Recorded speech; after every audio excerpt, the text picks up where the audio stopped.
Going into the hero sections CSS, let's get to it.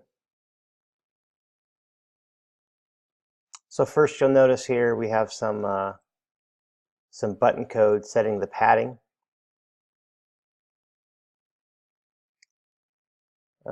Yeah, the overall padding here, because for some reason the full width header doesn't have a button padding section to adjust it, so you have to do it with CSS.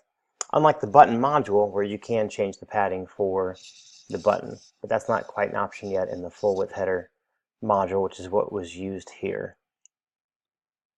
And so that is what this first one is doing. It's going into, our sfly full width header, which also has the class of the header 0 here. And so you might have to, you might have to edit that as need be. Your first one though should usually be on the page, should have this header 0.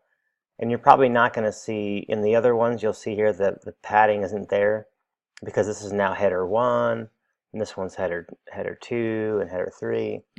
And then these ones are using not the full width. So module, they're using a regular Divi module, button module, so I could set the padding there.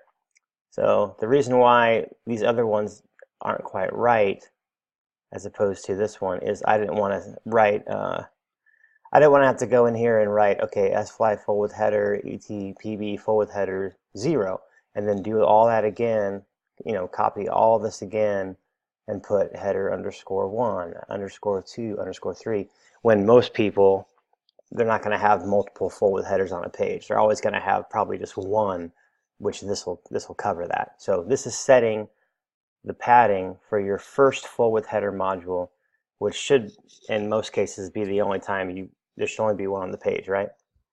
And then on mobile, making some adjustments for that as well. Yep. All right, so going down to the actual modules, there's nothing additional CSS for until we get to hero number 5. So let's go down to hero number 5, which is this guy here. Hero 5, we're giving it a height of 100 vertical height, which makes it the height of the viewport, this section. Since we're not using the full width header module, has that make full width option that you can just take up the whole viewport. And this is basically how they do that. And then we're on tablet, we're changing that to be, on tablet, we're actually setting the